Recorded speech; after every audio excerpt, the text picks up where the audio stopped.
تمام تعریف اللہ کے لیے، ایسی تعریف جس کے ذریعے اس کی رحمت ہمیں ڈھانپے ہوئے ہے اور اس کی نعمت ہم پر عام ہے۔ اس کے سوا کوئی حقیقی معبود نہیں، اس کی قدرت عظیم ہے اور اس کی حکمت حیرت انگیز ہے۔ وہی زیادہ مستحق ہے کہ اس کے عذاب اور پکڑ سے ڈرا جائے۔ میں گواہی دیتا ہوں کہ اس ایک اللہ کے سوا کوئی حقیقی معبود نہیں، اس کا کوئی شریک نہیں، اور اس کی مخلوقات اس کا ساتھ کیسے ہو سکی ہے۔ اور میں گواہی دیتا ہوں کہ محمد اس کے بندے اور رسول ہیں، انہیں اللہ نے ہدایت اور دین حق کے ساتھ بھیجا تاکہ ان کی امت راہ یاب ہو۔ اللہ ان پر درود و سلام اور برکت نازل کرے اور ان کے آل و اصحاب اور اچھے سے پیروی کرنے والوں پر۔ اے اللہ اسے ہمیشہ باقی رکھ کہ کبھی ختم نہ ہو۔ اما بعد، اے لوگوں، میں آپ کو اور خود کو اللہ کے تقوی کی نصیحت کرتا ہوں۔ لوگوں کے لیے ان کا حساب قریب ہے، ان کا لوٹنا نزدیک ہے۔ عن قریب موت اور اس کی شدت غفلت میں سونے والے کو جگا دے گی، اسے قبر اپنے آغوش میں لے لے گی، اس کی ظلمت اسے وحشت زدہ کر دے گی، اس کا رب اس سے باز پرس کرے گا، اس کا سوال اسے الجھا دے گا۔ تو اللہ کا تقوی اختیار کرو اور اچھے عمل کرو۔ اس نے ڈرا دیا، عذر تمام کر دیا اور اس کی حجت قائم ہو گئی۔ اے مومنو، دنیا میں امیدیں لمبی ہیں، تمنائیں بہت ہیں۔ ہر امید رکھنے والے کی چاہت اور تمنا ہے کہ روئے زمین پر نیک بخت، خوش و خرم اور قابل تعریف زندگی گزارے۔ سعادت ایسی روح ہے جو جسم میں دوڑتی ہے، ایک جھونکا ہے جو نفس میں سرایت کرتا ہے۔ اللہ پر ایمان اس کی رسد ہے اور عمل صالح اس کا سامان ہے۔ اللہ نے فرمایا، جو شخص نیک عمل کرے، مرد ہو یا عورت، لیکن با ایمان ہو، تو ہم اسے یقیناً نہایت بہتر زندگی عطا فرمائیں گے اور اس دنیا میں پاکیزہ زندگی اور آخرت میں اچھا بدلہ وہ ہے۔ اور اللہ کا ذکر انسیت اور سرور، خوشی اور شادمانی کا باعث ہے۔ یاد رکھو، اللہ کے ذکر سے ہی دلوں کو اطمینان حاصل ہوتا ہے، اور جس شخص کے گھنٹے جہالت میں کٹتے ہوں، اس کے اوقات گناہوں میں جاتے ہوں، اسے خوف اور تکلیفیں گھیر لیتی ہیں، غموں اور بیماریوں کا اس کے دل پر بسیرا ہوتا ہے۔ اللہ نے فرمایا، اور جو میری یاد سے روگردانی کرے گا اس کی زندگی تنگی میں رہے گی۔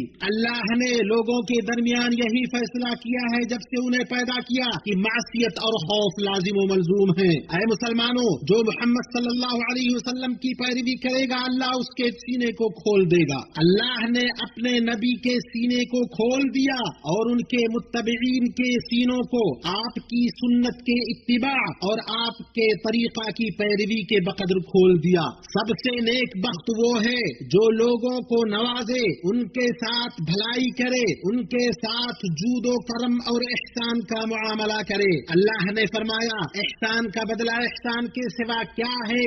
نبی صلی اللہ علیہ وسلم نے فرمایا، لوگوں میں اللہ کے نزدیک سب سے محبوب وہ ہے جو لوگوں کے لیے سب سے زیادہ فائدہ پہنچانے والا ہو۔ مخلوقات میں سب سے خوبصورت چہرہ احسان کرنے والے کا ہے اور سب سے مبارک ہتھیلی عطا کرنے والے کی ہے۔ شیخ الاسلام ابن تیمیہ رحمہ اللہ کہتے ہیں، مخلوقات کے ساتھ تعامل میں سعادت یہ ہے کہ ان کے ساتھ تمہارا معاملہ اللہ کے لیے ہو، ان کے ساتھ تعامل میں اللہ سے امید رکھیں، اللہ کی رضا میں ان سے امید نہ رکھیں، ان کے بارے میں اللہ سے خوف رکھیں، اللہ کے بارے میں ان سے نہیں، ان کے ساتھ اچھا برتاؤ رکھیں، اللہ سے ثواب کی امید رکھ کر، نہ کہ ان سے بدلہ پانے کے لیے، ان پر ظلم سے باز رہے اللہ سے ڈر کر، نہ کہ ان سے ڈر کر۔ وہ شخص کتنا خوش بخت ہے جو اپنے رب کی طرف متوجہ ہوا، اس کو چھوڑ کر کسی سے امید نہ رکھی، دنیا اور اس کی خواہشات نے اسے غافل نہ کیا، اس کی چمک دمک اور لذتوں نے اسے دھوکہ میں نہیں رکھا۔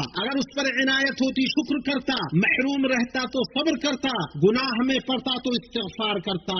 یہی حقیقی سعادت ہے جس کے لیے عمل کرنے والے عمل کرتے ہیں، جس نے اسے ضائع کیا وہی گھاٹے اور فریب میں ہے۔ اللہ میرے لیے اور آپ کے لیے قرآن و سنت میں برکت عطا کرے۔ آپ سب لوگ اللہ سے مغفرت طلب کرو، وہ بہت بخشنے والا ہے۔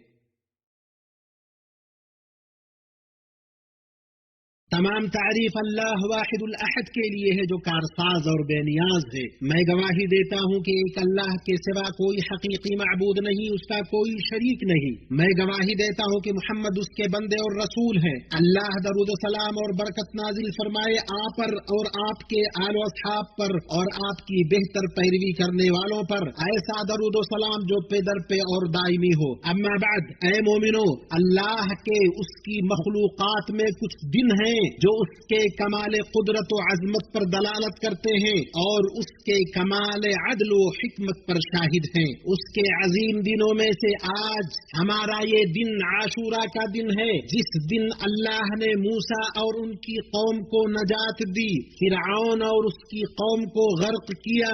اس لیے اللہ کی حمد کرنے اور اس کا شکر ادا کرنے کے لیے اس دن کا روزہ مشروع کیا گیا۔ اس پر بڑا ثواب اور بدلہ رکھا گیا۔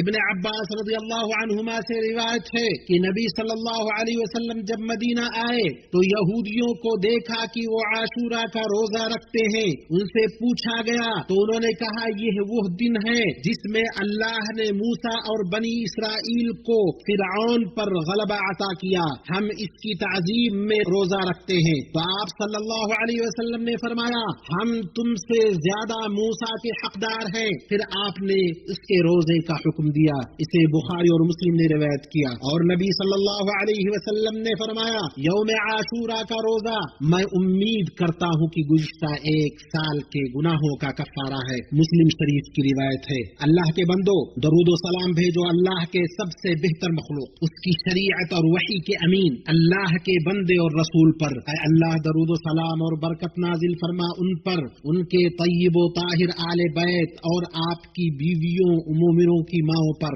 اے اللہ چاروں خلفاء موحد اماموں ابو بکر عمر عثمان علی اور تمام آل و اصحاب اور قیامت تک ان کی اچھے سے پیروی کرنے والوں سے راضی ہو جا، اور ہم سے بھی اپنے جود و کرم سے۔ اے اکرم الاکرمین، اے اللہ اسلام اور مسلمانوں کو عزت دے، دین کے قلعہ کی حفاظت کر، اپنے مومن بندوں کی مدد فرما۔ اے اللہ مسلمانوں میں سے غم زدہ کے غم کو دور کر دے، مصیبت زدہ کی مصیبت دور کر دے، قرض داروں کے قرض کو چکا، ہمارے اور مسلمانوں کے بیماروں کو شفا دے اے ارحم الراحمین۔ اے اللہ ہمارے وطنوں میں امن سے نواز، ہمیں ہمارے اور مسلمان حکمرانوں کی اصلاح فرما اور توفیق و درستی سے ہمارے حکمران اور امام کی تائید فرما۔ اے اللہ انہیں اور ولی عہد کو ان چیزوں کی توفیق دے جن میں ملک اور قوم کی بھلائی ہو اے رب العالمین۔ اے اللہ ہم تجھ سے خوشگوار زندگی، صاف فطرت، اچھی موت اور ایسے انجام کا سوال کرتے ہیں جس میں رسوائی اور فضیحت نہ ہو۔ سبحان ربک رب العزت عما یصفون وسلام علی المرسلین والحمد للہ رب العالمین۔